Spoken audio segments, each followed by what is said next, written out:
Mesdemoiselles et messieurs, bonsoir. Bienvenue dans notre émission Le Palme des Chérubins. Et nous vous souhaitons les bienvenus. Je suis Abolou Biekle, présentateur de l'émission. Aujourd'hui, nous entamons une nouvelle thématique, à savoir le sacerdoce des saints éternistes. Et nous vous demandons de nous suivre dans notre entretien. Shalom Cohen. Shalom, shalom. Comment allez-vous? Par la grâce du Père, je me porte super bien. Merci de venir sur notre plateau. C'est avec plaisir. Ok. Aujourd'hui, nous allons entamer une nouvelle thématique. D'accord.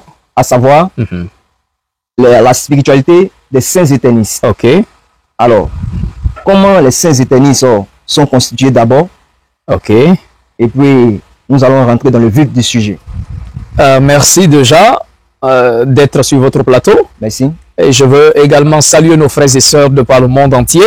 Ceux qui sont en Côte d'Ivoire, au Canada, en France, que ce soit ailleurs de par le monde entier, que la grâce et la paix du Seigneur, notre Dieu Tsedakal, soit avec vous tous. Alors, pour revenir à la question, comment les éternistes sont constitués? Nous sommes d'abord un peuple international, bien sûr, de par le monde entier. Ok. Voilà, nous ne sommes pas seulement des personnes qui sont cloîtrées quelque part là, d'accord?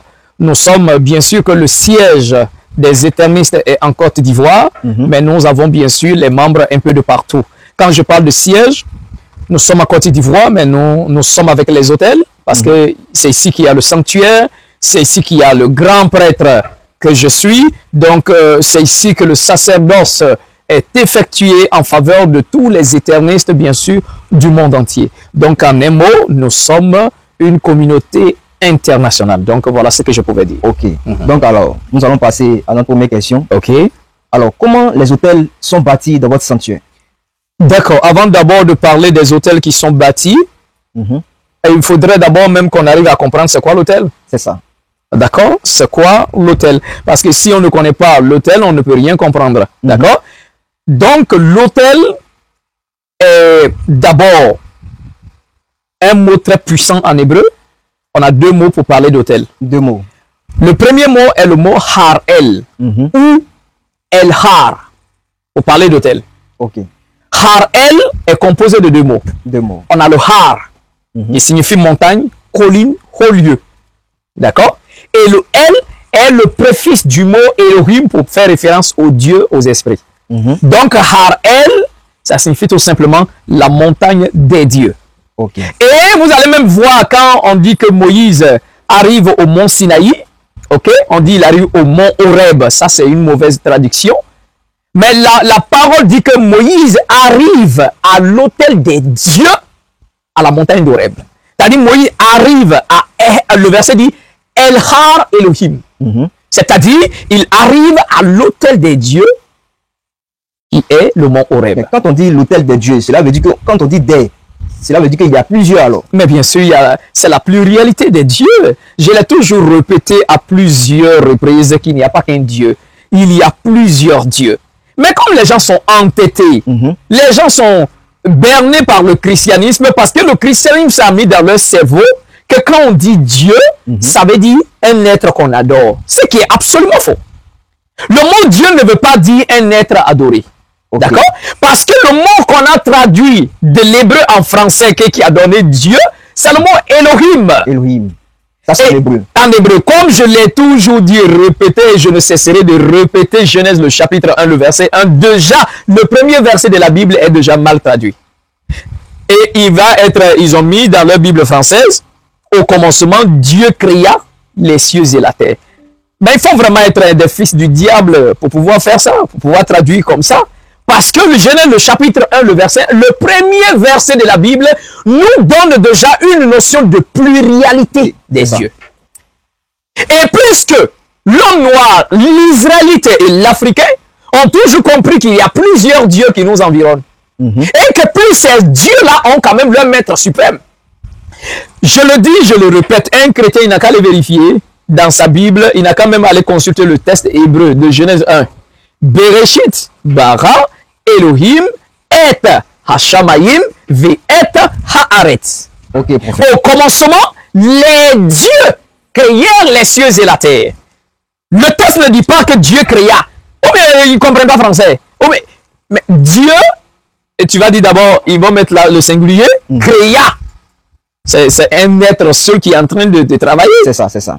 Mais pourtant, dans cette même Bible-là, le Seigneur va dire, faisons l'homme à notre image. Faisons. Le faisons, là, c'est qui? Quand il dit faisons, faisons, c'est un pluriel. Je suis en train de parler à quelqu'un, j'ai dit faisons. Faisons, c'est un pluriel. C'est ça, c'est ça. Donc il dit faisons l'homme à notre image selon notre ressemblance. Quand Adam a péché, qu'il a mangé le fruit, le Seigneur dit, voici que l'homme est devenu comme l'un de nous. Le nous, là, c'est quoi? L'un de nous. Empêchons-le afin qu'il étende sa main, qu'il prenne l'arbre de la vie et qu'il vive. Donc il est en train de parler à qui? Les chrétiens bêtes, là, le pasteur va dire aux chrétiens, non, que Dieu parle, c'est le Père, le Fils et le Saint-Esprit qui sont en train de parler. Des bêtises. D'accord? Okay, donc, ça, il faut déjà comprendre cela. Même cette notion de pluralité des dieux, ça fait partie de l'islam. C'est dans le Coran. Ça est dans le Coran. Mais dommage que ces religions falsifiées, le christianisme et l'islam sont des religions de falsification qui ont modifié les textes. J'ai toujours répété, même dans l'aide des enseignements, que le prophète Mohammed a été enseigné par un juif, un israélite biologique.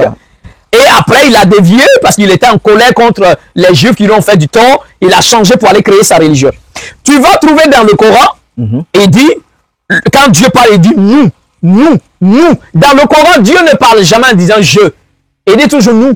Nous avons créé l'homme, nous avons fait descendre le Coran, nous avons, mais le nous là c'est qui? Quand tu vas aller demander à un musulman, il va dire non, ça c'est un pluriel majestueux de Dieu, parce que quand quelqu'un est trop grand, on va dire que, on ne dit pas tu, on va pas le tutoyer, mais on va le vouvoyer. Ça n'existe pas. En hébreu, on ne vouvoie pas. Le vouvoiement n'existe pas en hébreu. Okay. C'est comme quand on dit Baru Ata. Baru Ata Adonai. Ça veut dire béni sois-tu, Seigneur. Mais Ata là, ça veut dire tu, toi. Ata veut dire Barou, ça veut dire béni soit. Ata, c'est toi, tu. Donc, prophète, si on comprend bien, tous ces esprits-là, ce sont eux aujourd'hui qui représentent le monde, ce sont eux qui ont créé le monde aujourd'hui. Exactement, c'est ce que la parole dit. L'épée justicière nous enseigne que quand le Seigneur va créer d'abord l'esprit de son fils, le Mashiach, le Christ, il attend 60 000 ans avant de créer les autres esprits. Et quand il finit, il va créer les 7 cieux classés en catégories.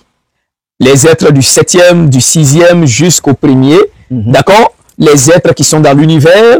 Et il va créer les esprits qui vont gérer le vent. Quand il finit, il leur donne le mandat. Il dit, vous, maintenant, je vous donne le mandat de créer tout ce qui reste dans l'univers.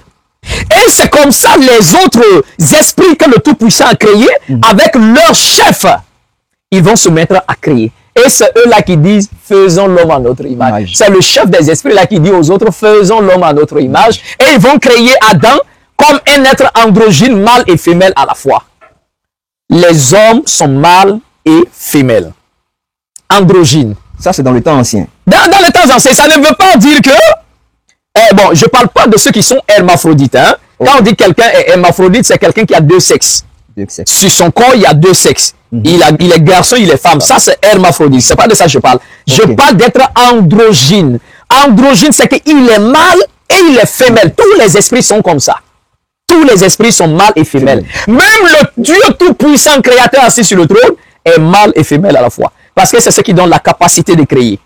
Et voilà pourquoi le Christ appelle le Seigneur tout-puissant Abba Ama. Abba Ama. Abba Ama, c'est en araméen. Abba veut dire père, Ama veut dire mère. Mais comment se fait-il que le Christ s'identifie au maître suprême en l'appelant Abba et mère? Parce qu'il est suprême et il est androgyne. Donc Dieu n'est ni homme ni femme, il est les deux à la fois. Parce qu'il n'est pas que le Dieu des hommes, mais il est aussi le Dieu des femmes. Donc il est androgyne. Maintenant, quand le Seigneur va donner l'ordre à tous les esprits de créer l'univers, ils vont se mettre en action. Et c'est eux-mêmes qui vont créer Adam. Ils vont créer Adam et ils vont créer la première femme d'Adam qui était Laïlata. Laïlata va se rebeller contre Adam. Mais vous comprenez que si c'était le tout-puissant créateur qui avait créé l'homme et tout ce qu'on a, rien n'allait faillir. D'accord? Ok, prophète. Mais ce qui est créé par un être inférieur peut faillir. Voilà pourquoi quand les esprits vont créer les hommes, mais bien sûr avec un libre arbitre, bien sûr, il les a donné la permission de réfléchir, de décider ce qu'il veut. Là, ça n'a même pas duré, Laïlata a péché. Et après, le Seigneur va créer Maman Hawa, après il va créer tout ce qu'on a là. Donc, ce sont les autres esprits qui ont reçu le mandat du Seigneur de gérer l'univers, de créer et de gérer. Et voilà pourquoi La parole va dire dans leur propre Bible, les chrétiens là, dans leur propre Bible, Hébreu chapitre 1. Hébreu le chapitre 1. Le verset 14. Qu'est-ce qui est écrit là-bas? Il dit, qui sont les anges? Ils sont tous des esprits au service de Dieu, envoyés sur terre afin d'exercer un ministère en faveur de ceux qui doivent hériter le salut. Je dis, on ne peut jamais être sauvé si nous ne sommes pas en contact avec les esprits. Parce que le salut de l'homme est lié à la manifestation des esprits. Oui. Donc, quand le Seigneur va créer les esprits, il va donner à chaque esprit un travail à accomplir. Plusieurs départements. Quand le Seigneur va dire que la lumière soit, ce sont les esprits. Il crée les esprits de lumière, il dit maintenant vous manifestez-vous. Quand eux se manifestent, c'est la lumière. Quand tu vois à 5 h du matin, il y a l'aurore qui se lève là et un coup, c'est les esprits. C'est l'esprit. Quand tu vois le soleil qui se lève, qui est... Bon, le soleil ne se lève pas, ne se couche pas tant que tel, mais c'est la terre qui tourne autour du soleil. Oui. Mais avec un langage humain, comme nous étant sur terre, le matin on voit le soleil là-bas venir après aller se coucher, on dit le soleil se lève, le soleil se couche. Le soleil ne bouge pas. Le soleil est au centre de la galaxie. C'est les autres planètes qui tournent autour du soleil. La Terre tourne autour du soleil, la Lune tourne autour de la Terre. Et puis, on fait la rotation. Mais le soleil est fixe. D'accord? Donc ça, ce sont les esprits qui sont derrière. Quand tu vois les éclairs, c'est les anges qui sont en train de se manifester. Quand tu vois la pluie, c'est les anges qui se manifestent. Quand tu vois les mers avec les flots, les vagues, ce sont les esprits qui sont en train. Et même la parole dit dans le livre de Psaume que les arbres battent les mains pour louer Dieu. Pour célébrer. Quand tu vois arbre là, tu vas dire, oh, c'est un arbre, non? Mais le verset dit que les arbres louent Dieu. Ils battent les mains pour célébrer Dieu. Donc, on voit que tout ça, ce sont des esprits. Mais aujourd'hui, prophète, nous voyons dans nos sanctuaires des pierres, des hôtels qui sont bâtis. Nous voulons en savoir plus. Qu'est-ce que c'est? Mais c'est un commandement du Seigneur. On ne peut jamais prier sans hôtel. Ça n'existe pas. Donc, si on comprend bien, les esprits sont dans ces hôtels. Exactement. Voilà pourquoi on avait donné la définition du mot hôtel, qui est Har-El, qui signifie la montagne des dieux. Maintenant, voyons un peu dans les écrits, d'accord, où le Seigneur a ordonné de faire les hôtels. Et ces hôtels-là servent à quoi? C'est ça. Mais déjà, avec la définition même du mot hôtel, nous savons déjà à quoi ces hôtels-là servent. C'est la demeure des esprits, c'est la demeure des dieux, c'est la demeure des anges du Seigneur. Écoutez bien. Comme je l'ai lu dans Hébreu, les esprits, les anges, le Seigneur les envoie afin qu'ils nous aident à obtenir le salut. C'est ça. Mais le mot salut signifie délivrance, sauvetage, délivrer quelqu'un qui est en danger. Avec ce qui est bizarre avec les chrétiens là, avec les bêtises de l'Occident, de Léopold II, quand il envoyait les missionnaires, il dit « Heureux les pauvres, car le royaume des cieux leur appartient. » Le Christ n'a jamais dit ça. Le Christ n'a jamais dit « Heureux les pauvres ». Alors le Christ a dit Le Christ a dit « Heureux ceux qui se reconnaissent pauvres d'esprit ». Ah, ils ont inversé les rôles là. Exactement. Parce que quand quelqu'un qui est pauvre en esprit, c'est quelqu'un qui reconnaît son état spirituel. Il sait que spirituellement, il est bas. Donc, spirituellement, il est pauvre. Donc, il doit travailler sur lui afin de s'élever spirituellement. Ok. D'accord? Donc, heureux ceux qui se reconnaissent pauvres en esprit et non pas heureux les pauvres. Qui va être pauvre et puis il est content? Il n'y a pas. Non, dans ce monde-là, tu n'as pas à manger. Là, on voit ton visage. Quand ton visage est bizarre, là, tu peux même pas regarder quelqu'un. C'est quelle joie il y a à être pauvre. Le Christ n'a jamais dit à quelqu'un heureux et pauvre. Mais heureux ceux qui reconnaissent leur état de pauvreté spirituelle, leur état de pauvreté d'esprit. Alors, les esprits viennent afin de nous aider à recevoir le salut, à manger, à être heureux dans nos couples, bien sûr, quand nous faisons l'agriculture, qui viennent nous bénir les champs afin que ça puisse produire tout ce qu'on a. Et leur rôle, c'est de nous accorder cette grâce, cette prospérité sur terre. C'est le rôle des esprits. Mais l'Occident va venir couper l'homme de ça. Ils vont venir dire aux Noirs et aux Africains, ah, vous êtes en contact avec les esprits. Non, ça, c'est fini. Jésus est mort. Il est resté dans ce satanique. Donc, il n'y a plus à aller vers les anges des eaux, de la rivière. Il n'y a plus à aller à invoquer les esprits qui sont dans les pierres. Parce qu'ils savent que c'est ça qui fait la force de l'homme noir, de l'homme africain, du peuple de Dieu. C'est ça. Donc, pour pouvoir non seulement les amener dans une faiblesse spirituelle et même matérielle, il faudrait d'abord les couper des esprits qui les contrôlent, les esprits qui... Et alors, exactement, on a dit que ce sont des fétiches, que vous adorez des fétiches, les hôtels que vous avez, ces fétiches, ils ne connaissent même pas. Et ce sont ces mêmes Africains qui n'ont rien dans la tête, ils sont des aliénés, qui, quand ils voient, ils disent fétiche. D'ailleurs, le mot fétiche, là, signifie quoi? Quand on prend le dictionnaire français, on tape fétiche. Donc, le mot fétiche signifie objet que les animistes utilisent dans leur culte. C'est une utilisation alors. Et utilisation des éléments de la nature. Que ce soit les représentations, les masques sont des objets du culte. Et ils appellent ça fétiche. Si c'est fétiche, on est très fiers de ça. Parce que toute la Bible est un livre animiste. Animiste. Je vais montrer pas à pas. Dans la Bible, tout ce qui est dans la Bible est un livre animiste. Nous sommes sur terre, nous avons péché et nous sommes descendus très bas dans la notion de spirituel.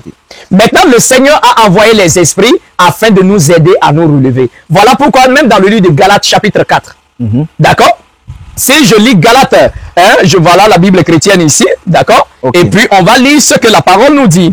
Dans le livre de Galates, ça c'est le Nouveau Testament, d'accord? Donc on a lu tout à l'heure dans le livre d'Hébreux chapitre 1, le verset 14, il dit que les esprits sont envoyés par Dieu afin d'aider ceux qui doivent hériter le salut. Qui sont ceux qui doivent hériter le salut? Les hommes. Nous sommes les héritiers du salut, n'est-ce pas? Mais en tant qu'héritiers, nous n'avons pas encore reçu le salut. Mais comment on fait pour hériter de ce salut-là? C'est être en accord avec les esprits, avec les anges que le Seigneur a envoyés. Et je répète, les chrétiens, ils sont bizarres. Or, la dernière partie du salut, la dernière étape du salut, c'est ça, ils ont mis devant. Et ce qui devrait être même la première partie ou les éléments qui devraient être en avant, ils ont mis ça derrière. C'est-à-dire, ils présentent aux gens aller au paradis. Oui, c'est bien aller au paradis. Ça fait partie du salut parce que tu seras sauvé de l'enfer, n'est-ce pas? Et puis tu vas aller au paradis. Donc, aller au paradis, c'est la dernière étape du salut de l'homme. Mais d'ici là, on est sur terre. D'ici là, on est ici. D'ici là, on doit manger. D'ici là, on a des accidents. D'ici là, il y a la famine. D'ici là, il y a la pauvreté.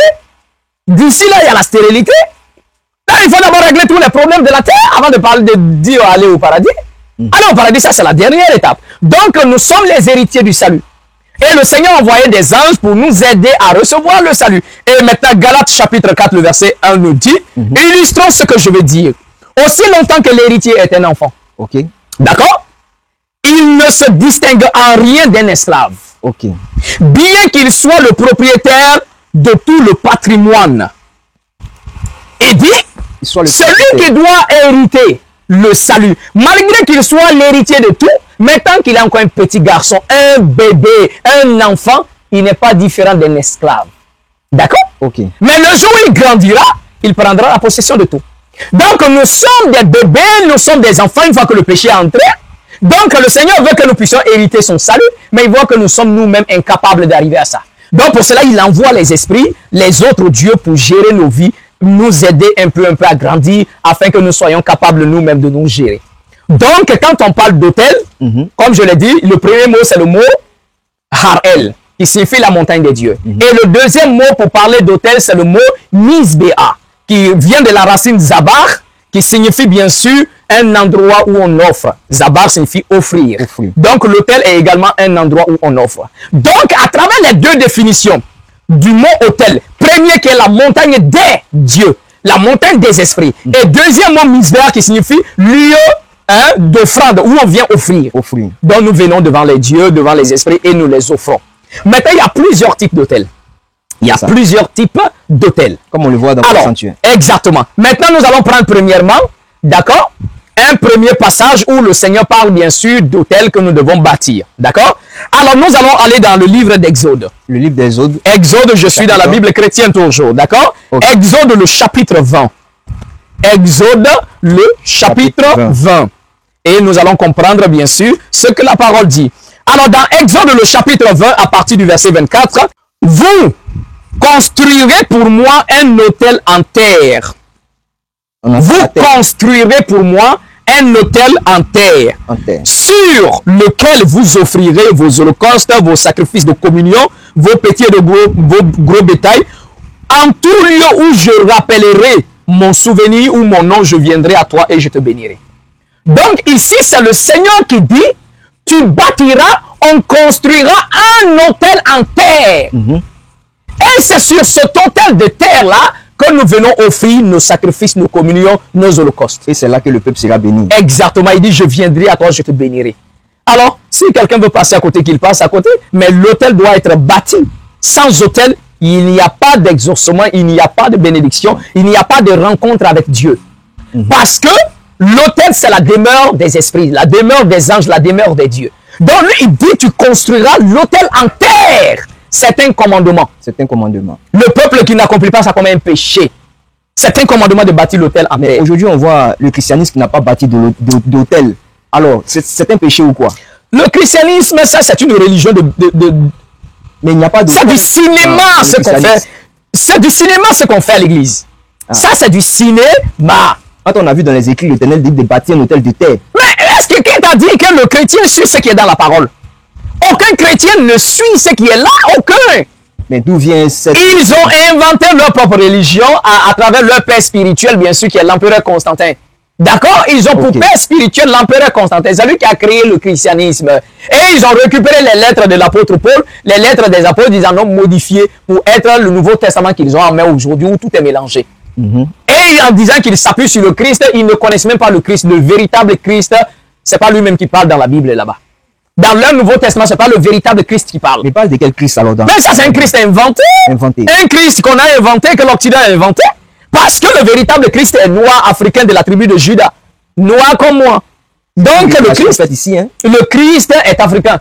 Et comme l'Occident ne pouvait pas accepter avec leur notion de racisme, ils ne pouvaient pas accepter que le Sauveur, le Christ, soit un noir. Et qu'ils vont se prosterner devant un noir. C'est maintenant que la notion de racisme là a diminué. Et même les Africains qui sont dans les Europes, là, dans les pays des Occidentaux, là, le racisme là, ça continue. On continue à les voir comme des animaux, à les voir comme des saletés. Même s'ils se sont lavés, ils ont porté des vestes, ils se sont parfumés, on les voit toujours comme des animaux dans le pays des Blancs là-bas.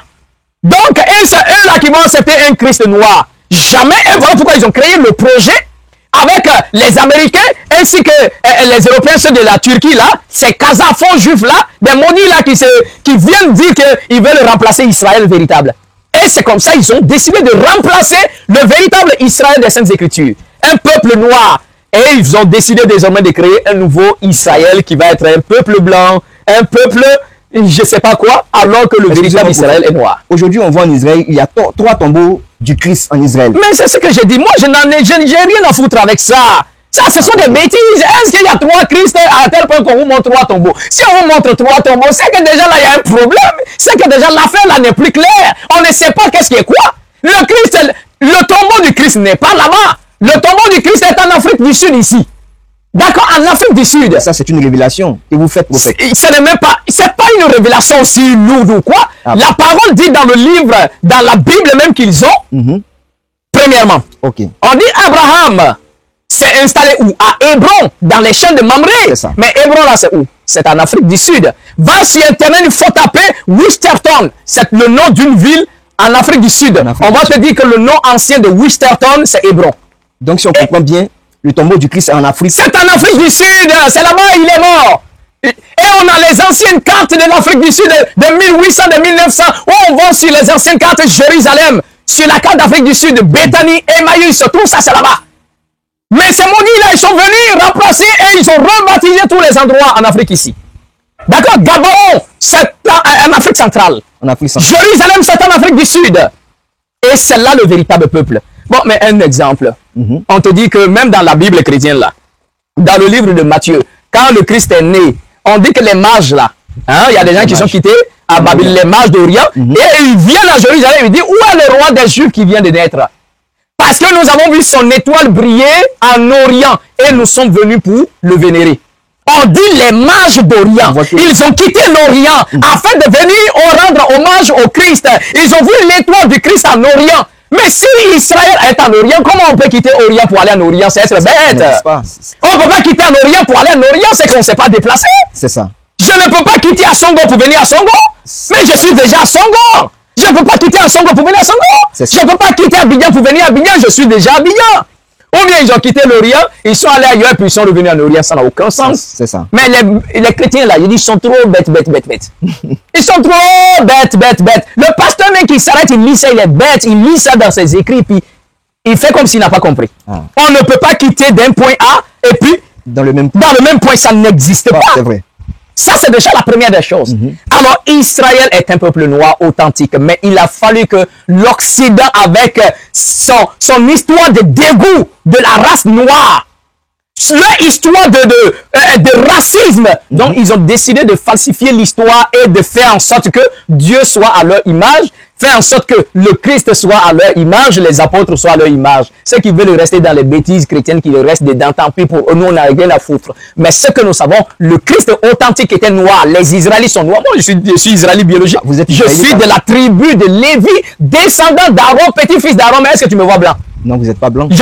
Même si on me donne 8 milliards ou bien quoi que ce soit pour changer ma peau, je ne ferai jamais parce que je suis fier de ma race. J'ai la mélanine à moi. Et la mélanine est le chiffre 18, le chiffre de la spiritualité. C'est pas les vauriens là qui disent que non, 666 est le code de la mélanine. Est-ce que les gens ils sont intelligents? 6 plus 6 plus 6, ça fait combien? 6 plus 6, ça fait combien? Ça fait 12. 12 plus 6, ça fait 18. C'est ça. Donc, 6 photons, 6 protons, 6 électrons. Donc, on a 18.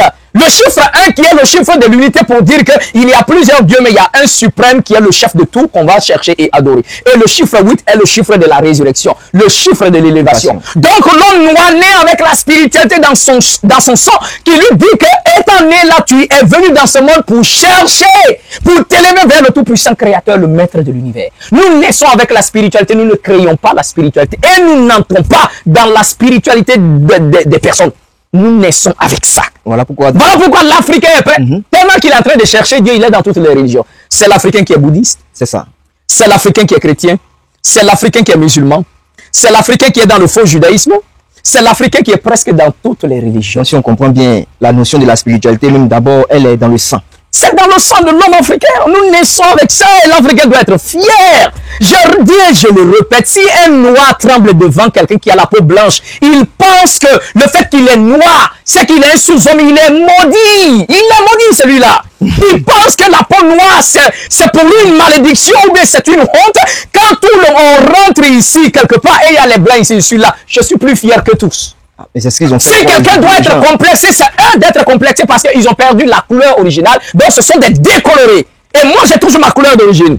Et entre nous, qui est l'image de Dieu? Moi, je suis l'image de Dieu. Parce que Dieu est noir. Le maître suprême est noir. Et tous les êtres célestes sont noirs. Tous les anges sont noirs. Aucun n'est blanc. Mais tout ça, c'est dans les écrits. Ça fait partie des écrits. Tout est là. Tout est ici. Même s'ils ont falsifié la Bible, on a des traces. On a la réalité. Donc, ok, prophète. Nous naissons avec la spiritualité. Et vous parlez sans preuve. Sans preuve. D'accord. Alors, prenons, par exemple, un premier passage qui démontre que, les enfants d'Israël sont un peuple noir. Okay, allons-y alors. La première des choses, si nous prenons dans le livre de Lamentation de Jérémie, le contexte c'est que les enfants d'Israël avaient péché et le Seigneur a envoyé les Babyloniens contre les enfants d'Israël. Okay. À tel point qu'ils ont été assiégés et ils ont fermé les portes de Jérusalem et on les a assiégés pendant 3 ans. Alors, dans Lamentation, le chapitre 4, on va lire le verset 2 et puis venir au verset 8 pour voir premièrement comment le prophète Jérémie est en train de décrire les enfants d'Israël. Okay, Lamentation, le chapitre 4, nous dit: les nobles fils de Sion, on parle des enfants de Jérusalem, les nobles fils de Sion, estimés à l'égal de l'or pur, sont regardés hélas comme des vases de terre, l'ouvrage des mains de potier. Dans le verset 2, il parle des fils d'Israël, les fils de Sion. D'accord? Et dit ceux qui étaient beaux, ils étaient glorieux, ils avaient leur gloire, comme de l'or, maintenant ils sont considérés comme les vases de terre. Parce qu'il y a la famine. Maintenant, regarde le verset 8. Leur aspect est plus sombre que le noir. Leur aspect est plus sombre que le noir. On ne les reconnaît pas dans les rues. Ils ont la peau collée sur les os, sèches comme du bois. La famine, en fait, ils sont devenus maigres. Ils sont devenus plus noirs. Quand un blanc est malade ou même il a la famine là, est-ce qu'il devient sombre? Il va rougir, il devient rouge. C'est ça. Mais il ne devient jamais noir, il ne devient jamais sombre. Même si c'est la maladie. Alors, il faut dire, il dit leur aspect est plus sombre que le noir. D'autres versions disent leur aspect est plus sombre que la suie. Vous connaissez la suie? Quand on met marmite au feu et que la fumée vient sur la marmite là et puis tu touches là, ce qui reste dans ta main, c'est ça qui est suie. La suie. La version King James va dire qu'ils sont devenus leur aspect plus noir que le charbon. Depuis quand tu as vu un noir qui devient comme charbon. Mais moi, je ne suis pas trop noir, je suis un peu clair. Mais quand je passe la galère, la souffrance, la maladie et que je suis sur le soleil, je vais noircir plus. Encore plus, c'est ça. Ah, tu sais ce qui est écrit? Bon, les enfants d'Israël de teint chocolat, ils sont bronzés, ainsi de suite. Mais quand il y a eu la famine, ils n'ont pas mangé pendant 3 ans, ils sont devenus plus noirs. Plus noirs. Ça, c'est la première des choses. Deuxièmement, au moins, nous reconnaissons que les anciens Égyptiens, là, ils étaient des Noirs quand même. C'est ça. Maintenant, on dit qu'on a vendu Joseph. D'accord? Joseph va en Égypte, bien sûr, et il va rester là-bas. Après, il devient le premier ministre, bien sûr. Et dites-moi, on dit, quand il y avait la famine, les enfants d'Israël, les fils de Jacob, sont venus acheter de la nourriture. OK? C'est ça. Maintenant, on dit que Joseph était devant eux. Ils ne le reconnaissaient pas. Donc, si tout l'Égypte est un peuple noir, et que Joseph soit peut-être un blanc parmi les noirs, on aura du mal à le reconnaître. Non. On le reconnaît tout facilement. En plus encore, la parole vous dit que quand Moïse a tué l'Égyptien et il a fui l'Égypte, il vient dans le désert où il y a Jéthro qui était là avec ses filles, dont les filles de Jéthro étaient en train de perdre les moutons de leur père. Et voilà, il y a des brigands qui viennent harceler les femmes. Moïse apparaît, il défend les femmes. Les femmes là courent pour aller dire à leur papa, un Égyptien nous a sauvés. Donc, si les Égyptiens sont noirs et que Moïse est quelqu'un de blanc, est-ce que Séphora va dire à son papa que non, un Égyptien nous a sauvés? Parce que Moïse était noir comme les Égyptiens. Mais excusez-moi, prophète, mais on voit aujourd'hui l'Égypte, elle a la peau blanche. Ce ne sont pas les Égyptiens. Ce sont des quoi? Ce sont des Arabes. Ils sont quittés avec la conquête des nations. Des Égyptiens. Ils sont des usurpateurs, exactement. Ils ont pris la terre des gens. Ils ont pris la terre des gens. Même les Américains, ils ne sont pas sur la terre. Ceux qui sont là-bas, on dit Américains aujourd'hui, ce ne sont pas les gens de la terre. L'Amérique appartient aux fils de Cam. Quand Noé a partagé la terre entre les nations, la partie Afrique centrale, le Cameroun jusqu'en Afrique du Sud, et une grande partie même de ce qu'on va appeler aujourd'hui, appartient aux fils de Shem. Alors que l'Amérique, l'Afrique, c'est-à-dire la Côte d'Ivoire, Sénégal, Guinée-Conakry, tout ça appartient aux fils de Cam en allant vers l'Amérique. Les deux Amériques appartiennent aux fils de Cam, aux Noirs. Donc, et voilà pourquoi vous pouvez trouver dans les Amériques, dans les anciens documentaires ou bien dans les recherches, là, il y a des pyramides là-bas. Qui a mis les pyramides là-bas? La notion de pyramide ou ces trucs-là, ça c'est la culture des fils de Cam. C'est ça. Donc ça c'est le territoire. Mais Israël, l'Égypte qu'on présente aujourd'hui là, ce n'est même pas le véritable Égypte. On voit des blancs là-bas. Et des blancs, ils ne sont pas des Égyptiens. Donc, eux, ils ont eu la conquête des nations. Ça, ce sont les fils de Japheth. C'est les fils de Japheth, ces décolorés là, qui ont décidé de rendre leurs frères esclaves, parce que quand Noé a partagé la terre, on les a donné la partie froide. Parce qu'Israël a reçu la partie qui est mélangée. Il fait chaud, il fait froid. D'accord? Donc, eux, voilà pourquoi ils ne sont pas trop noirs, parce qu'ils ont la chaleur, ils ont la fraîcheur. Donc, ils sont chocolat, marron, bronzé, la plupart des enfants d'Israël. Ça ne veut pas dire qu'ils ne sont pas, il n'y a pas des noirs foncés. Il y a des noirs foncés au milieu d'eux, mais la majorité sont bronzés. Alors que les fils de Cam ont reçu la partie, non seulement il fait chaud, et puis une partie aussi il fait très froid. Alors eux, au départ ils étaient au centre puisqu'on n'était pas beaucoup à l'époque. C'est après qu'on s'est multiplié pour devenir beaucoup. Donc ils étaient plus noirs parce que le territoire est également un endroit où il fait très chaud, extrêmement chaud. Voilà pourquoi la plupart, ils étaient là dans les forêts, ils mettent les petits codos comme ça et puis ils se promènent dans la nuit, dans la brousse. Parce qu'avec la chaleur, ils ne peuvent pas porter de gros vêtements lourds. Ils étaient très chauds. Et les fils de Japheth, eux, ils ont reçu bien sûr leur territoire où il fait extrêmement froid. Donc ils devraient se doubler. Or, Japheth était albinos. Donc déjà, il a problème de mélanine. Et après, on les a dispersés, ils sont allés de ce côté-là, mais ils ont perdu complètement la mélanine. Parce que leur alimentation va changer. Parce que la nourriture qu'ils mangeaient en Afrique ici, ils arrivent là-bas, ce n'est plus la même nourriture. Leur alimentation va changer. Le climat va changer. La fraîcheur, ils doivent se couvrir. Mais tout à l'heure là, si vous partez, vous déshabillez. Si vous êtes quelqu'un qui porte constamment les débardeurs, c'est ça. Quand vous allez vous déshabiller, on voit clairement la partie où vous portez des débardeurs là qui est un peu plus clair que le reste. Pourquoi? Parce que la partie là, le soleil ne touche pas. C'est toujours fermé, donc ça devient plus clair. Alors que tes bras où le soleil tape toujours, c'est noir. Donc il devra se couvrir constamment de gros vêtements. Au fur et à mesure. Donc ce qui a fait qu'ils ont perdu la mélanine et puis la décoloration est venue s'installer, tout ça. Il y a aussi beaucoup de blancs qui sont devenus blancs à cause de la lèpre, la maladie. La blancheur aussi une maladie. Dans la Torah, la parole dit que si quelqu'un a la lèpre, si ça bouffe tout ton corps, ça bouffe tous les mélanines de ton corps. Et quand ça bouffe tout, tu deviens complètement blanc. Et en ce moment-là, le Seigneur dit tu es pur. Mais tant que tu as les deux couleurs blanc, noir, on dit tu es impur. Tout le temps. Donc, d'autres sont devenus blancs par la maladie. D'autres sont devenus blancs à cause de la décoloration. Mais c'est vraiment bizarre qu'on voit les jeunes femmes africaines là, parce qu'elles veulent devenir claires, elles vont même aller se dépigmenter la peau, elles sont bêtes. Hein? Le prophète. Alors, déjà, c'est l'homme blanc qui a commencé à faire quoi? À diaboliser l'homme noir. À le déstabiliser dans sa spiritualité. En disant qu'il adore le diable, qu'il adore les fétiches, Mais je suis fier d'adorer les fétiches, moi. Parce que vous avez dit fétiche, veut dire objet que les animistes utilisent. J'ai dit que la Bible est un livre animiste. Nous sommes animistes. Le Christ était animiste. Je suis animiste et fier de l'être. Ok, prophète. Je ne prie pas Marie, je ne prie pas comme Allah, Mahomet n'est pas mon prophète, Jésus n'est pas mon prophète, Jésus n'est pas mon Dieu. D'accord? Ok. Tous ces trucs-là, je n'ai rien à foutre avec ça. Prophète, qui est votre Dieu alors? Mon Dieu, c'est Sédakal, le Seigneur de toute justice qui doit unifier tout le continent africain, qui doit unifier tous les Noirs selon les prophéties. Il est le Dieu de la justice.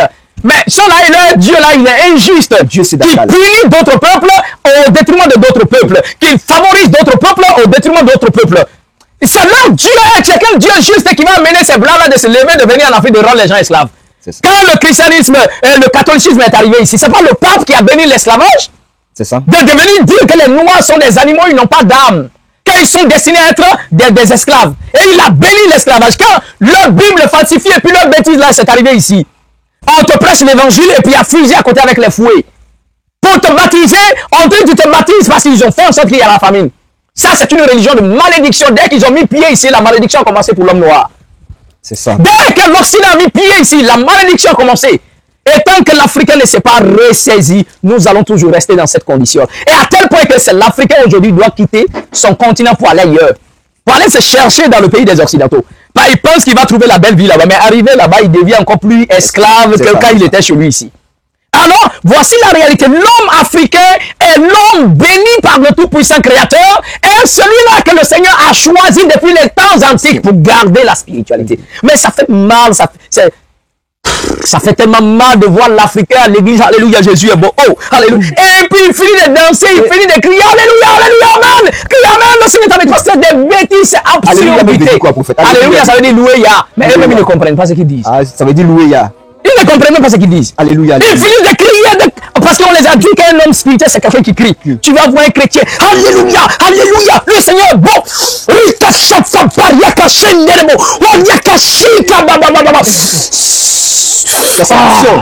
L'onction est là. L'onction. Je vois une sœur qui va se marier. L'onction du mariage est là. Et tu vois aussi une folle.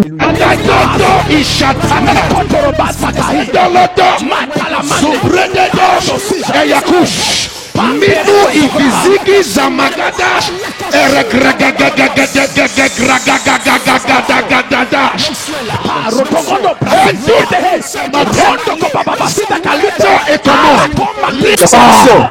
l'onction est là. L'onction. Je vois une sœur qui va se marier. L'onction du mariage est là. Et tu vois aussi une folle, une bête. Ça c'est quoi? Ça c'est Dieu compris comme ça. Ça c'est ça? C'est ça la prière. Mais on va mettre des caméras, puis on va filmer, puis on va faire théâtre avec. Ça c'est théâtre. C'est du théâtre alors. Ça n'a rien à voir avec le Tout-Puissant Créateur. Les esprits ne sont pas dans des bêtises comme ça. Donc ça c'est l'absurdité. Et même là, les Occidentaux qui envoient le christianisme, tu les vois prier Dieu comme ça? On ne les voit pas prier même le Seigneur comme ça. Et même quand tu vas dans une église des Occidentaux, c'est calme. Très calme. C'est calme.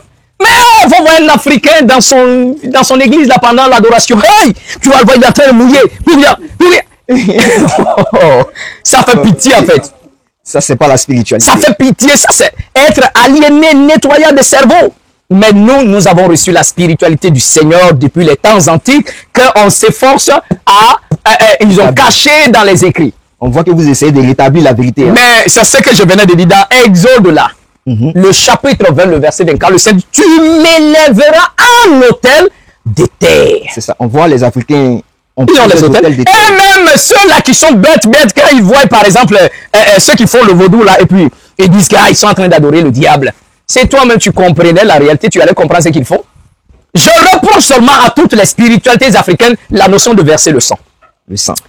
D'accord? Ok. Et si un Africain adore un esprit, il est dans l'égarement. Parce qu'on n'adore pas les esprits. On les vénère, on les respecte vu leur rôle qu'ils accomplissent avec nous. Ce sont nos compagnons de service. Ils sont au service du Maître suprême créateur. L'adoration revient à l'Éternel Tout-Puissant. C'est d'accord, le Maître de toute justice d'en haut là-bas. C'est lui qu'on adore.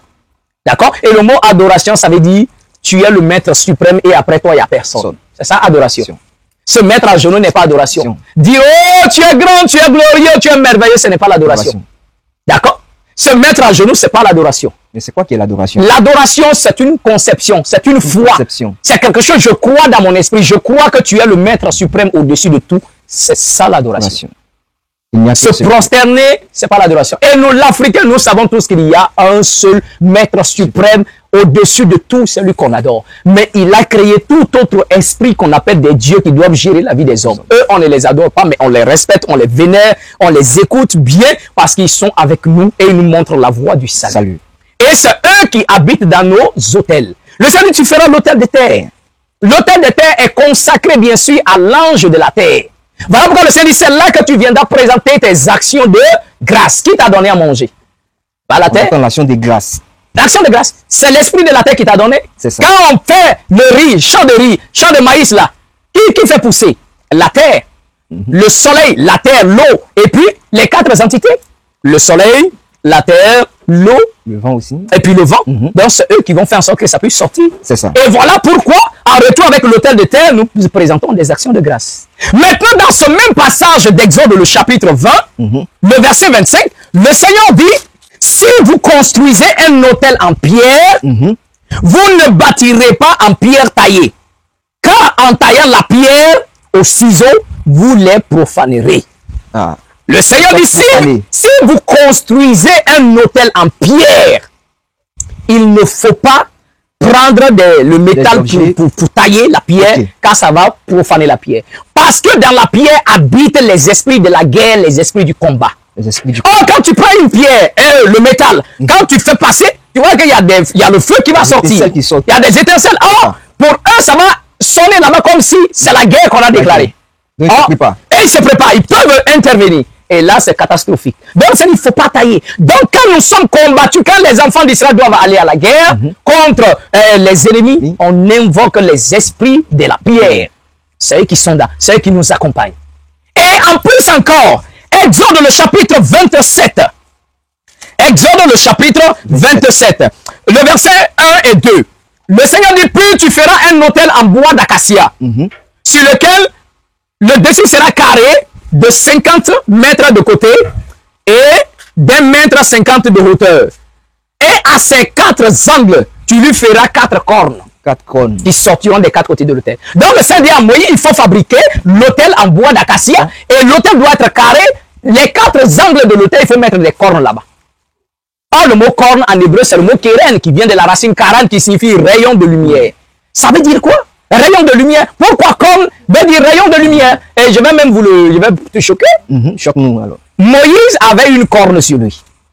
Moïse, quand il est monté sur la montagne du mont Sinaï, et il a vécu 40 jours, quand il est descendu, il y a une corne qui avait poussé. Même va sur Internet, tape la corne de Moïse, même ces occidentaux, ils vont t'amener des photos d'un homme blanc qui a corne.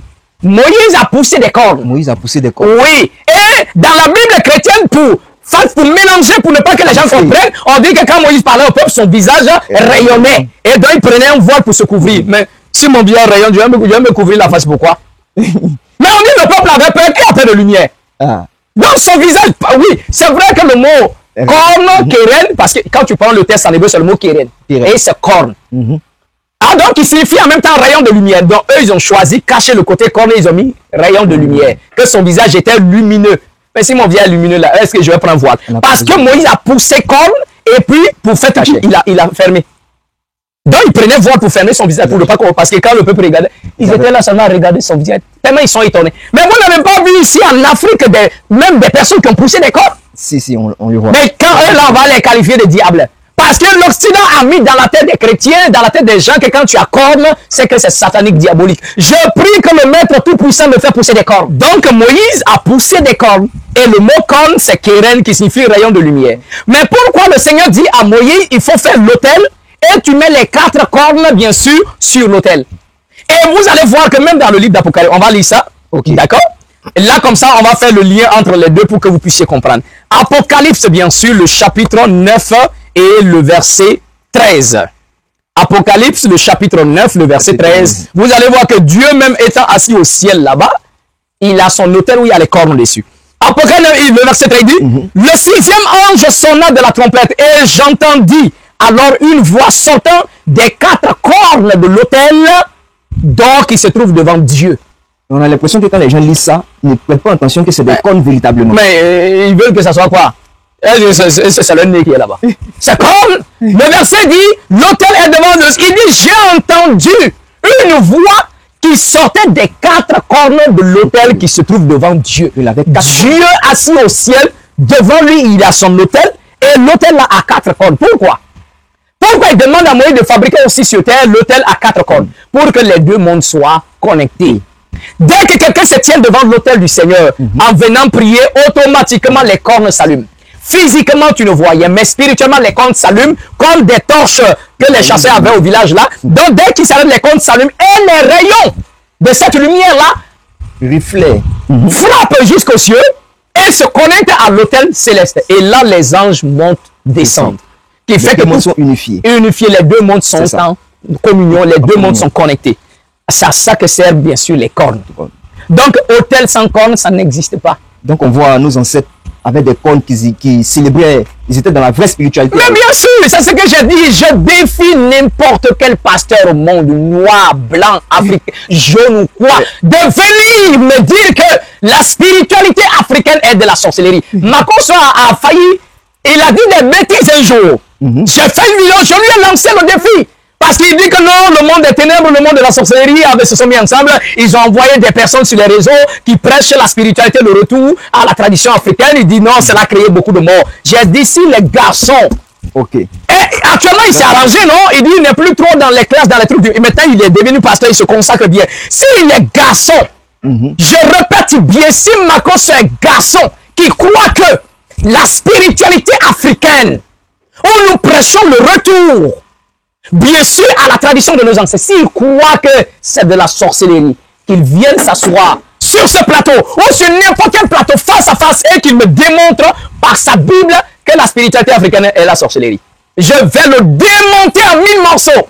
Ok, prophète. Donc, cela est très clair. La spiritualité de nos ancêtres n'a jamais été diabolique. C'est vrai que dans toute spiritualité, il peut y avoir des déviations. C'est ça. D'accord? Il peut y avoir des déviations. Il peut y avoir des rébellions. D'accord? Mais eux-mêmes, là, dans le christianisme, là, ils s'entendent même. Ils sont en train de s'attendre l'un contre l'autre là-bas. Le catholique n'est pas d'accord avec le protestant n'est pas d'accord avec le méthodiste, l'Assemblée de Dieu n'est pas d'accord avec ceci.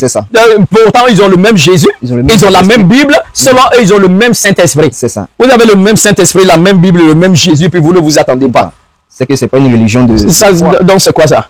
Donc, chacun va faire ses bêtises à par ici, par là. Il sort. L'autre, il a tourné dans Marseille d'Ayamé, là, il n'a rien trouvé. Il a étudié à l'école, il est devenu bête. Il a redoublé sa classe, pas fini. Il a allé acheter une Bible de 3000 francs. Il a lu 2 versets, il a mis des chats, il est devenu pasteur. Faut voir, il a scellé son corps direct à qu'on amène à l'abattoir. Il est devenu prophète pasteur. Des vauriens. Des vrais vauriens. Ok, prophète. Donc, voici la réalité. Si l'Africain veut être sauvé, qu'il revienne, bien sûr, à l'origine de toute chose, à la véritable spiritualité. C'est là très important. Et la spiritualité n'est pas la religion. Il y a la religion à part, la spiritualité à part. La religion, c'est quoi ça? C'est l'invention des hommes. La religion, dans le mot religion, il y a le mot relié.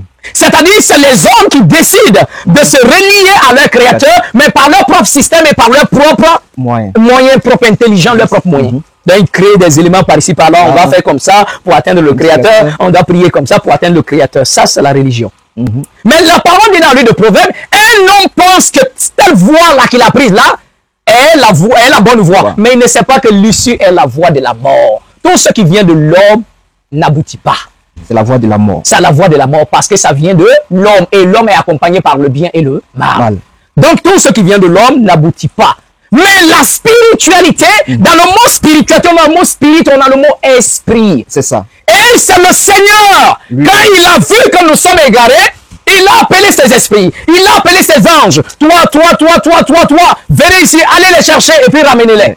Donc, les esprits viennent derrière nous, ils nous ramènent à l'éternel. C'est ça la vraie voie. spiritualité. Et là, on ne se perd pas. Parce que ceux qui viennent nous chercher, ils connaissent déjà la voie. Parce que c'est Dieu qui les a appelés. Et ils sont déjà avec Dieu. C'est comme si... Et ils vivent avec Dieu. Et ils sont plus près de Dieu. Donc cela peut nous ramener à Dieu. à la vraie spiritualité. Donc c'est ça la vraie voie de la spiritualité. Mais tous les bons esprits de l'Éternel, ils évitent le sang. Toute spiritualité africaine où il y a le sang, ils doivent se repentir et enlever le sang pour remplacer par l'huile rouge. Donc voici la réalité. Et la prophétie est donnée dans le livre d'Ésaïe qu'à la fin des temps, également un autel sera bâti dans le pays de Misraïm, un autel à l'Éternel, où les Africains viendront pour présenter des holocaustes, des offrandes, ils feront des vœux, ils vont faire des sacrifices et le Seigneur les exaucera. Donc voici en réalité de quoi il est question. L'autel est bâti comme dans les écrits où... Exactement, même je suis devant toi, je suis habillé en grand prêtre, descendant d'Aaron, je suis assis devant toi. L'autel est de l'autre côté du sanctuaire. L'autel est bâti. Donc, si on comme ça apparaît à côté de leurs écrans. Il y a les autels. Le sanctuaire est là. Comme il est écrit dans les écrits. Exactement. Okay. Il y a l'autel de pierre, il y a l'autel de terre, il y a l'autel des holocaustes. On a vu l'autel des holocaustes. Donc voici la réalité. Donc sans ça, il ne peut pas avoir de spiritualité. Quand quelqu'un se met là dans sa maison, il prie, ça ne fonctionne pas. Il y a une différence entre la prière du sanctuaire et la prière de maison. Mais qu'est-ce que c'est là? Le sanctuaire doit accompagner la prière du peuple, bien sûr, avec les sacrifices et les holocaustes effectués. Donc cela veut dire que si tu pries à la maison, il n'y a pas d'effet. Si tu pries sans holocauste, sans encens, sans des trucs, ça n'aboutit nulle part, c'est zéro. Aucun esprit ne vient prendre tes prières. Donc, mais par contre, accompagner, oui, bien sûr, il est écrit dans le livre d'Apocalypse, on dit on a donné à l'ange, bien sûr, le parfait, afin qu'il présente des holocaustes pour accompagner. Mais qu'est-ce que c'est l'encens dans les autels? L'encens est l'élément qui accompagne la prière du peuple saint. Sans encens, sans les sacrifices, la prière ne monte nulle part. Donc, si on comprend bien, tous ceux qui prient sans ça, ça n'existe pas.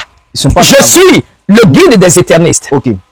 Un éterniste peut être dans sa maison prier, le Seigneur va l'exaucer. Tu sais pourquoi? Parce que sa prière est accompagnée ici dans le sanctuaire avec les holocaustes et l'encens. Donc ici, quand nous faisons les holocaustes, je prie pour tous les éternistes. Demandons au Seigneur partout où il se trouve de les exaucer, de les écouter. Voici l'offrande, voici l'encens qui est brûlé, comme un parfum de mon odeur qu'il agrée la prière de tous les éternistes. C'est comme ça. Ils prient là-bas, ils peuvent être exaucés parce que leur prière est accompagnée ici par l'encens. C'est un accord. C'est un accord. C'est ça. Je peux faire les prières, les offrandes ici, tout. Même si c'est dans 2 heures, 3 heures après qu'ils veulent prier, leur prière est connectée à ici. Donc voilà comment les choses se passent. En réalité, que le Seigneur nous accorde sa grâce. Donc voilà ce que j'avais à dire concernant bien sûr le sacerdoce des éternistes et la spiritualité que le Seigneur nous a donnée. Alors, merci prophète. Merci de passer sur notre plateau. C'est avec plaisir. Et nous vous donnons rendez-vous pour une prochaine fois. Alors, mes bien-aimés, nous sommes à la fin de notre entretien et nous vous donnons rendez-vous pour une prochaine fois. Shalom à vous.